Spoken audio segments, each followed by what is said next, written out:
Bienvenidos una vez más al ciclo de entrevistas Cable a Tierra. Hoy tengo el agrado de presentar a una compañera, a una activista, cofundadora de Jóvenes por el Clima. Se autoproclama activista por la justicia climática. Eso ya suena como bastante duro. Seguramente que hay como varias ideas detrás de eso que iremos desmenuzando. Pero que a mí lo que más me interesa en principio es tener una conversación, y creo que sería de nuestra historia la conversación más larga que vamos a tener. Hasta ahora nos hemos cruzado un montón de veces, Nikki, y creo que parte de lo que más me llama la atención hoy es poder como profundizar en ideas. Desde el 2019 que Jóvenes por el Clima existe, nos hemos cruzado en muchísimas oficinas, pasillos, la calle, manifestaciones, eventos, y hoy creo que tenemos una linda excusa para poder charlar de la agenda ambiental, principalmente desde la mirada de la juventud. Así que bienvenida, ¿cómo estás? Bien, gracias por la invitación y sí, vamos a hacer la charla más larga que tengamos. ¿Cómo estás vos? ¿Cómo te toca este comienzo de septiembre en un año bastante agitadito, en un momento donde la ley de humedales, digamos, se está hablando mucho, en pocos días van a haber acciones por todo el país? Y siempre full. No hay ningún momento del año donde digas, bueno, ahora todo está tranqui. Ahora de nuevo con los incendios se puso en agenda el tema de los humedales y cuando se pone en agenda es un momento esencial para seguir empujando y empezar a ver, por lo menos logramos al menos una cosita chiquita, que es que le dieron los giros, entonces eso también te reaviva un poco con esa motivación de decir, bueno, es posible, me había olvidado, pero sí lo podemos lograr por lo menos una media sanción este año. Eso fue muy fuerte porque el evento al que te estás refiriendo es este evento que se hizo en el anexo del Congreso, organizado por Jóvenes por el Clima, junto con UNICEF, con colaboración de algunos espacios políticos, en esto de ir convocando diputados, diputadas. Y de momento uno diría, no, va a haber un evento como político para charlar, total, para que no se diluya, para que no se pierda el tema. Y la verdad es que tuvo bastante tracción, funcionó bastante, sirvió bastante. Y que también muestra, como refleja a veces cómo funciona la política, ¿no? Que más allá de que es una problemática, la de humedales, que pega en todo el país y en muchos territorios, cuando se mueve un poco el avispero y se lo agita acá desde la ciudad de Buenos Aires, principalmente desde el Congreso, hay algo ahí que funciona, que mueve, que sirve. Te vi paseando por varios medios y a veces me pregunto, ¿Nikki estará cansada de responder las mismas preguntas siempre? ¿Cómo la llevas? Cansada de responder las preguntas. Y cuando me preguntan algo distinto es como, vamos, me hacen pensar, como esto que me estás preguntando.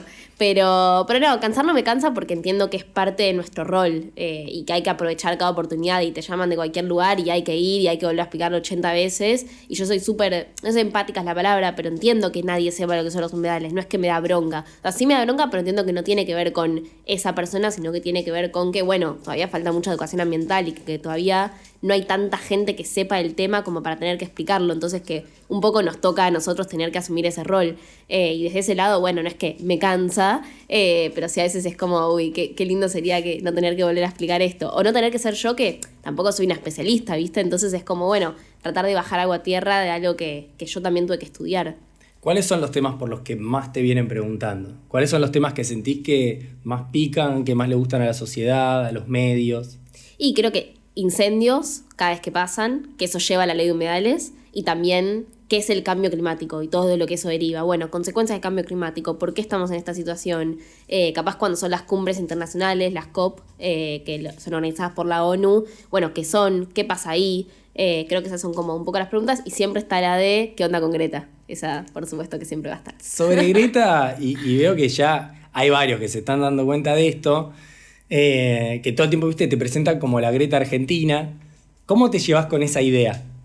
No, a ver, me pasa siempre que no solo me presentan en el título, sino que una de las preguntas es, ¿vos te sentís la Greta Thunberg argentina? Yo contesto que no, básicamente porque soy inteligente, digamos, entiendo la estrategia comunicacional del click, porque siempre agarran a un joven por país, ¿viste? Y le dicen, es el Greto o es la Greta argentina, porque eso, bueno, hace que te asocien con algo que capaz ya conocen, entonces, bueno, entran y den la nota. Pero me parece injusto en términos, no solo para mí, porque somos personas totalmente distintas, con realidades totalmente distintas de personalidad, yo la adoro, pero digamos como que no tiene nada que ver, sí en términos de que perseguimos el mismo fin. Pero bueno, después de decir toda esta explicación, ¿el título cuál es? Nicole Becker, la Greta Thunberg argentina. Entonces ya es como, bueno, listo, qué sé yo, no puedo hacer nada más que aclararlo. Y después yo aclararlo. Me pasa a veces que no quiero compartir la nota por más que me gustó, porque me da un poco de vergüenza, ¿viste? También, siento que es como no sé si callar, pero un poco como, si yo comparto esa nota, avalar esa idea. Entonces, como ni la comparto y últimamente lo que hice es compartirlo para aclarar. No me siento, como que no comparto esta idea. Y me pasa mucho que me hablan los periodistas que me hicieron la nota y me dicen, che, te pido perdón, no fui yo, fue mi editor, ¿viste? Como eso se da un montón. Es que es re loco porque siento que te debes encontrar con un impacto de que hay personas que, como vos bien decís, digamos, entienden más cuál es tu rol capaz cuando se te asemeja con Greta.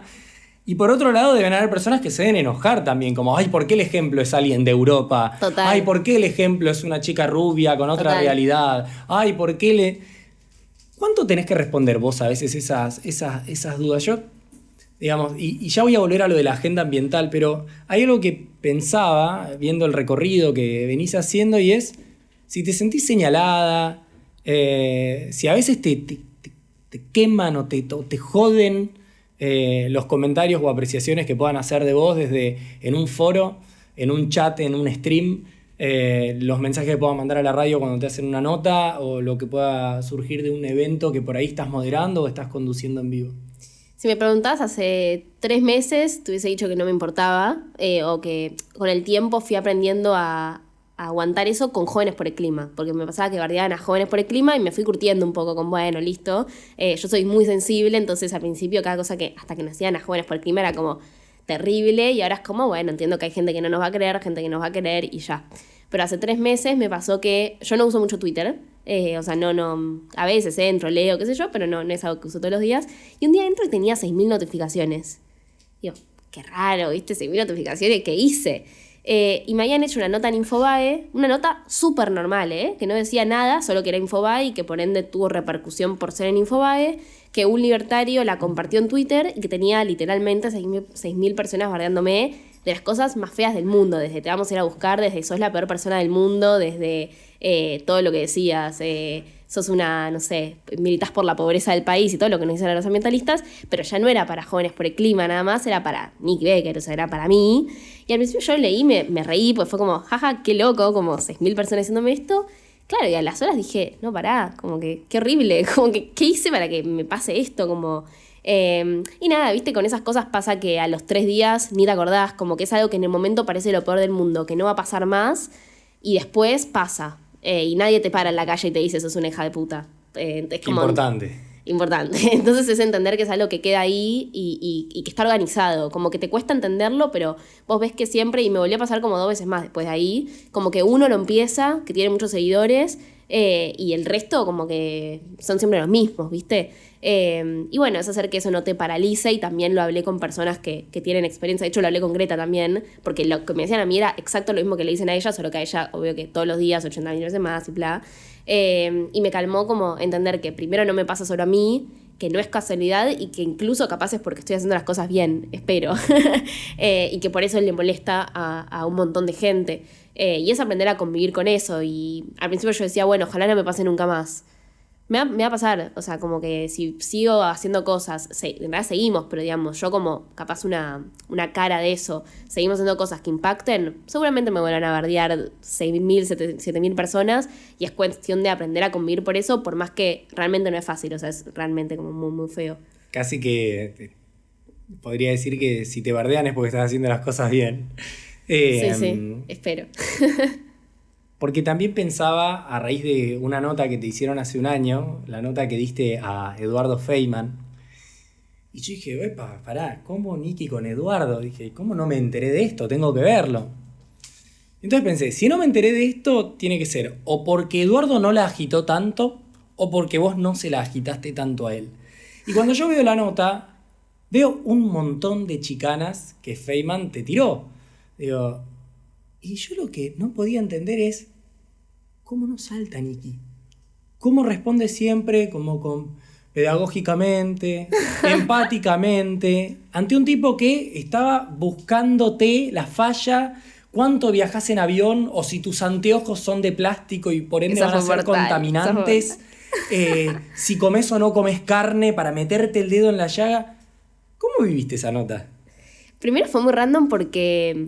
me enteré, yo rendí un examen, porque a todo esto yo estudio, y rendí un examen 1 hora antes de esa entrevista y me lo ofrecieron 3 horas antes, ponele. Entonces era como, de la nada, tengo un examen en 1 hora y en 2 horas una entrevista con Feynman, que en nuestra generación es Feynman, o sea, sabés que es de la única entrevista que te digo que pensé, me puede llegar a cagar, o sea, me puede llegar a preguntar algo de mala leche. Me pasó un montón de veces que me pregunten cosas incómodas, pero eso es una entrevista enriquecedora, pero esto yo sabía que podía ser algo incómodo. Claro, cuando hablamos de cagar no estamos hablando de que te puede vencer en un debate. Cuando hablamos de cagar estamos hablando de que te va a ejercer violencia, digamos. Sí, o que me quiera hacer quedar mal. Porque, digamos, ¿por qué traigo la idea de Feynman? Y ahora seguimos con cómo fue con tu impresión. Porque creo que tampoco está aislada esa violencia que recibís a veces a través de mensajes de texto, operaciones en Twitter o lo que fuere, de lo que también muestran día a día los periodistas. Yo me acuerdo, a veces cuento como una historia de la primera nota que le hice a un famoso. Tenía 18 años y iba a entrevistar a Jorge Lafauci.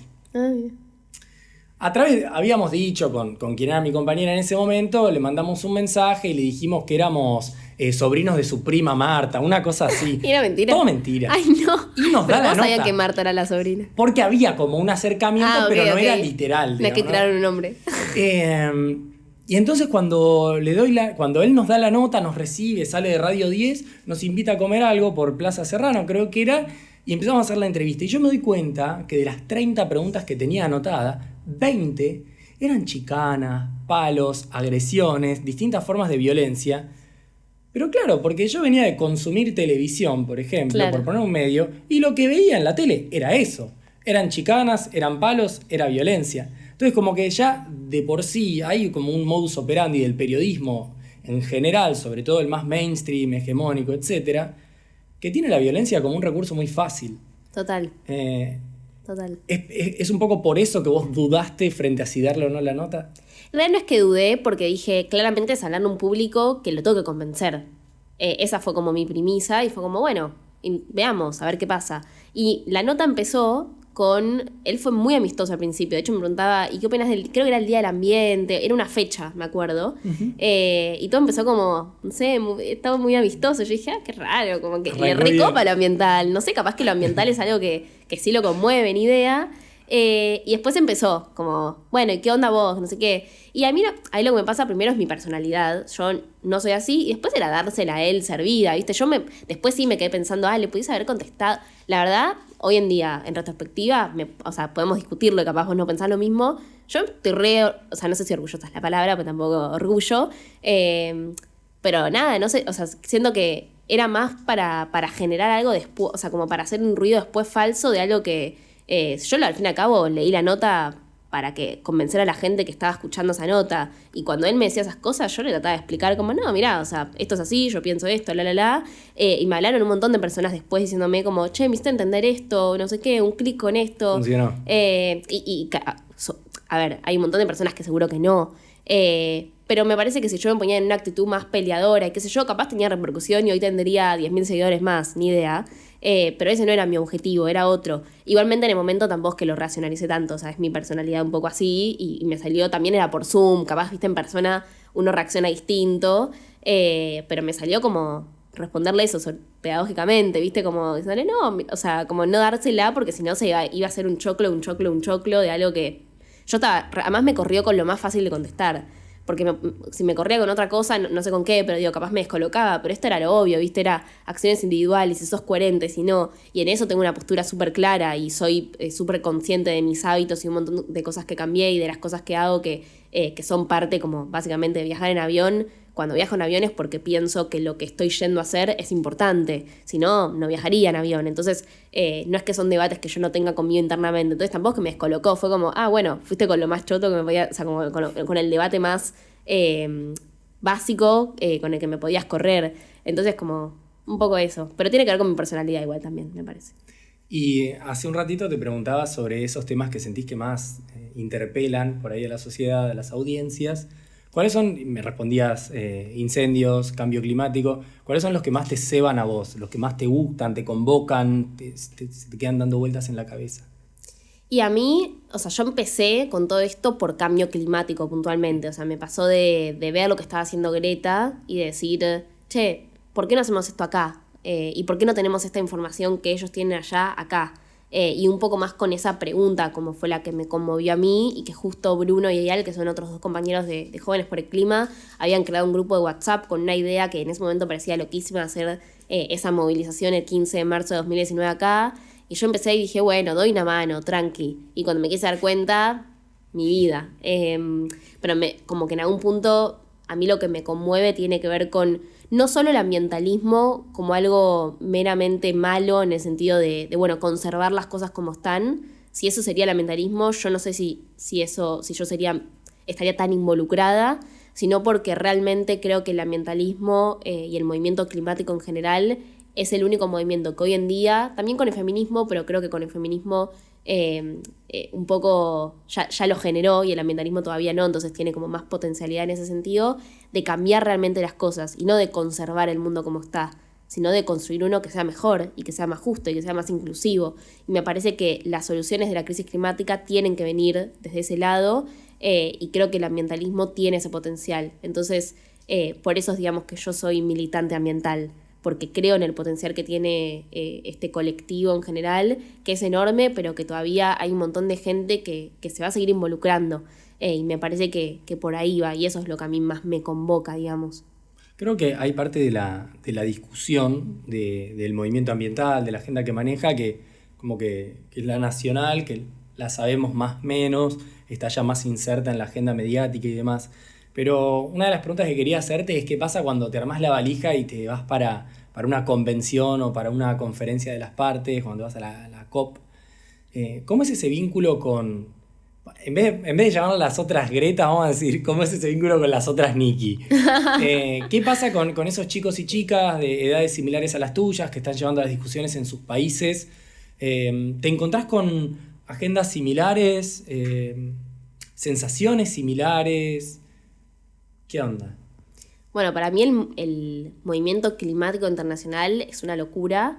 Primero porque a veces nos pasa incluso acá en Argentina, viste que decís, bueno, si acá se toman todas las medidas posibles, igual estamos lejos de frenar la crisis climática. Entonces, ¿cómo hago para calmar esa ansiedad? A mí me pasa que es también, bueno, construyendo a nivel internacional. Y también porque entiendo que en Argentina, capaz no nos damos cuenta, pero somos un faro para un montón de movimientos, sobre todo en Latinoamérica, que nos ven y dicen, che, ¿cómo hicieron ustedes para hacer una marcha de 35.000 personas? ¿Cómo lo puedo hacer en mi país? Y me parece que ese rol de liderazgo es esencial. Tenemos esa, nos adjudicaron esa camiseta, ¿no? Sí, yo vengo tanteando medio lo mismo, como que Argentina es el país con más agite en materia ambiental de la región. Me atrevo a decir que somos de los top 5 movimientos ambientales climáticos juveniles más grandes del mundo. Por lejos. Después al principio hubo un estallido. ¿Cuáles son los otros que están en ese top 5, más o menos? Alemania. Alemania tiene un movimiento, o sea, Fridays en Alemania, Fridays for Future, Viernes por el Futuro, es muy, muy grande y tiene bastante incidencia política también. Suecia es bastante grande, o sea, donde está Greta, también porque sigue teniendo como bastante importante y es un grupo de gente súper linda y hacen un montón de cosas. Argentina, Colombia está bastante bien, también con todo lo que estuvo pasando, digamos, como el contexto político, ahora que tengan una vicepresidenta ambientalista. Y el quinto, Uganda. Uganda está creciendo un montón con la figura de Vanessa. Vanessa es una activista que es increíble, que si no la siguen la pueden seguir, que un poco es la cara del movimiento del sur, ¿no? Como de, che, la crisis climática en mi país es terrible, y te cuenta, y ahora está hablando en todos los foros internacionales de clima, está Vanessa. De hecho, en el summit del año pasado de jóvenes que fue en Italia, dio un discurso Greta y un discurso Vanessa. Como un poco las dos caras y hizo como un poco una revolución en ese sentido, y Uganda está creciendo mucho, mucho, mucho. Filipinas también tiene un movimiento interesante, bastante grande, así que iría por ahí. Pero te aseguro me estoy olvidando de alguno, ¿no? Viste que desde lo que es el Cono Sur, digamos, hablamos mucho sobre esa diferencia y esa deuda que tiene la parte norte del globo con nosotros y demás. Y yo te quería preguntar, como cuando hablamos, por ejemplo, del canje de acción climática por deuda y ese tipo de movidas, ¿las toma también una activista como Greta o un activista alemán?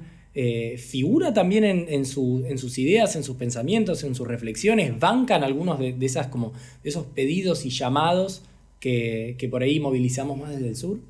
No sé si canje deuda, porque capaz ni saben lo que es la deuda, porque es súper ajeno a sus países. Claro. Sí el tema de financiamiento Qué fuerte. climático en general. De hecho, el año pasado, el mayor tópico de Fridays, así como movimiento internacional, en la COP, que es esta cumbre de Naciones Unidas por el Cambio Climático, fue financiamiento climático, que de hecho es lo que más falló la cumbre, en tener una respuesta en qué pasó con esos billones de dólares en realidad, que los países del norte, que más responsables son porque estemos en esta situación, tenían que dar y todavía ni nos vimos. Y es yo creo, uno de los mayores temas para esta cumbre, porque es donde nos falta una respuesta contundente, porque sabemos que sin plata los cambios no van a venir. Después creo que hay una discusión técnica que me excede de cuál es la mejor forma. Porque hablamos de financiamiento climático o el Fondo Verde, pero es difícil, muy difícil de acceder, muy burocrático. Y después que hay que devolverlo con préstamo a Argentina, eso no le sirve. Es canje de deuda. Digamos, hay un montón de discusiones de cómo tiene que llegar ese financiamiento, que es súper interesante y que lo estoy tratando de estudiar para entender, pero que me exceden a un punto porque es súper técnico y digamos como un montón de cuestiones, pero que es un tema que está presente seguro. De hecho, en Fridays, en 2020 fue en pandemia, creamos como una sección de Fridays que se llama MAPA, que significa en inglés Most Affected People and Areas. Sería las áreas sí, lugares y personas más afectadas por la crisis climática, un poco para generar otros liderazgos en Fridays que no sean solo activistas del norte, que para mí es esencial que estén involucrados, que tengan fuerza y un montón de cosas, pero que también haya gente que esté impactada por la crisis climática, liderando ese movimiento y generando oportunidades para diferentes charlas, campañas o lo que fuese. Y eso pegó un montón. Y MAPA hoy en día tiene un montón de fuerza dentro de Fridays y logró cambiar un montón esta perspectiva de norte-sur y tratar de equiparar que todos tengan, digamos, o no todos, pero bueno, que más gente del sur global tenga una voz real dentro del movimiento y por ende también en el marco internacional, que es clave. En esa misma línea, pienso como cuando surge el movimiento joven acá, crece esa explicación sobre que justicia ambiental es justicia social. Y cuando vi cómo te presentaste en la nota que le diste a Andy Kurnesov y su equipo, te denominaste una activista por la justicia climática.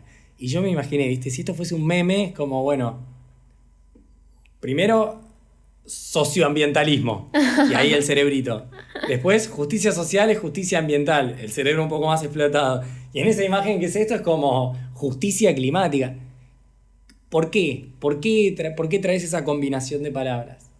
Y te lo digo un poco, ya que estamos, pasó el chivo, el cierto cable a tierra, lo que tiene como intención es girar en torno de la idea de la justicia climática. Por eso es que antes acá vino desde un diputado popular hasta un vecino de uno de los barrios más afectados de la ciudad de Buenos Aires por desde inundaciones, falta de servicios básicos, etc.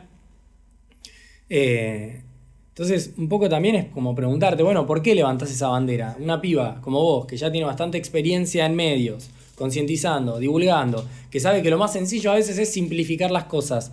¿Por qué te pones esa bandera que es la de la justicia climática? ¿Qué hay detrás de ese concepto? Bueno, creo que primero porque genera una duda, digamos, bueno, ¿qué es? Capaz mucha gente todavía no lo escuchó. Y después porque creo que es la mejor forma de definirme en cuanto a que si yo digo que soy... en realidad digo que soy militante ambiental, solo que hay gente, viste, que ya decir la palabra militante es como que le da rechazo. Mala palabra. Claro. Entonces a veces me sale decir activista, pero bueno. Pero después creo que incluir ahí a la justicia ambiental tiene que ver con romper con el estereotipo de que todavía mucha gente tiene de la crisis climática igual proteger un oso polar. Y eso siempre me lleva a tener que explicar, bueno, yo no lucho por eso. Está buenísimo que haya gente que lucha por eso y me parece también esencial y lo entiendo, pero yo lo que estoy preocupada es porque entiendo que la crisis climática afecta a nuestros derechos humanos básicos, afecta en lo que respiramos, en lo que comemos, en todo lo que hacemos y en nuestra dignidad, básicamente. Entonces, un poco definirme como activista por la justicia climática tiene que ver con dejar esto en claro, como yo te vengo a hablar desde este lugar y no soy capaz del estereotipo que tenés en la cabeza de un ambientalista que abraza un árbol y aguante la naturaleza, porque si bien eso me convoca, no es por lo que estoy haciendo todo lo que hago, sino por cómo como sociedad, un poco como te decía antes, no solo podemos vivir en un futuro habitable, que eso es primero bastante básico porque, no sé, ahora lo vemos con las inundaciones en Pakistán y un montón de cosas que están pasando, sin irnos más lejos, la ola de calor en Europa, pero también la ola de calor en Argentina, que pasó en enero, o sea, un montón de cosas que vemos que la crisis climática ya está acá. Y como la crisis climática ya está acá y vemos cómo nos impacta, tiene que ver con protegernos a nosotros como sociedad, pero también con esta oportunidad que te decía antes, o no sé si oportunidad es la palabra, pero de crear este futuro que también sea más justo y construirlo en conjunto. Ya vamos a ir cerrando, queda poquito, así que yo intentaré ser breve. Pido lo mismo de tu lado, igual venís súper sintética, me encanta. Yo no hablo mucho. Aclaro porque si no los técnicos me van a matar. Algo bastante interesante que tiene el ambientalismo, o los ambientalismos, vamos a decir, es que tienen como este correlato y esta vinculación con el feminismo, ¿no? En el sentido de que son luchas transversales, pero también en el sentido de que las feminidades son en general quienes están más involucradas con las causas. Y te quería preguntar cómo ves y cómo vivís los liderazgos de las lideresas del movimiento ambiental. Y esto lo traigo un poco porque recuerdo que por ahí ingresando en oficinas, eventos, etcétera, cuando uno se cruza con funcionarios, con políticos, etcétera, cuando son hombres, se nota mucho cómo ponen sobre la mesa como su hombría, su fuerza, su valor, su presencia. Y cuando uno se encuentra con la misma persona que ocupa un cargo muy similar, pero que es una feminidad, pasan tantas otras cosas, aparece la empatía, una mirada más verdadera, otra manera de ocupar el espacio, de desplazarse, de construir el diálogo. ¿Cómo lo vivís vos? Bueno, para mí algo súper interesante que es que el movimiento juvenil, al estar básicamente incorporado por jóvenes, somos personas, yo nací con el feminismo, o sea, yo nací con que en primera marcha fue un ni una menos con mamá, y me parece que eso te marca o te marca. Y claramente, si bien yo hoy dedico la mayor cantidad de mi tiempo al movimiento ambiental en general, eso es parte de mi identidad para mí, el tema del feminismo y las cosas que me hizo ver el feminismo. Y me parece que este es mi ejemplo, pero es el ejemplo de casi todas las pibas que en general integran el movimiento ambiental, ni siquiera solo en Argentina. Si vos te pones a analizar quién es la referente, el referente de cada país, al menos una mujer encontrás seguro.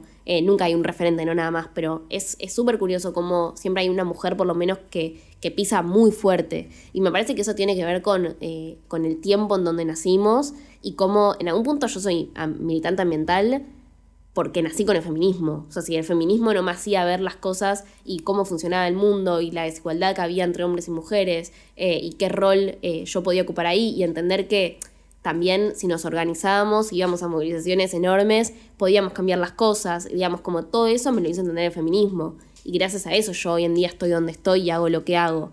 Y me parece que eso ilustra un poco por qué hay tantas mujeres lideresas del movimiento ambiental en general y que, como decís, me parece que eso nos obliga, o a mí por lo menos me hace pensar mucho de cómo romper con ese estereotipo de un líder hombre que habla mucho, que interrumpe, que lo tenés que cortar porque te habló 5 minutos seguidos. Y yo trato de ser bastante distinta a eso.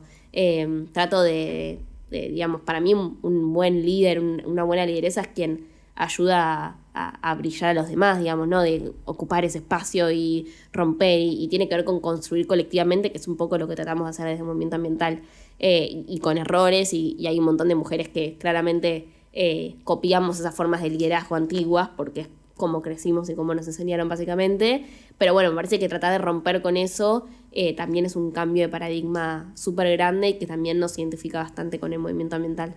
¿Cómo la pasaste? Bien, re bien. Bien.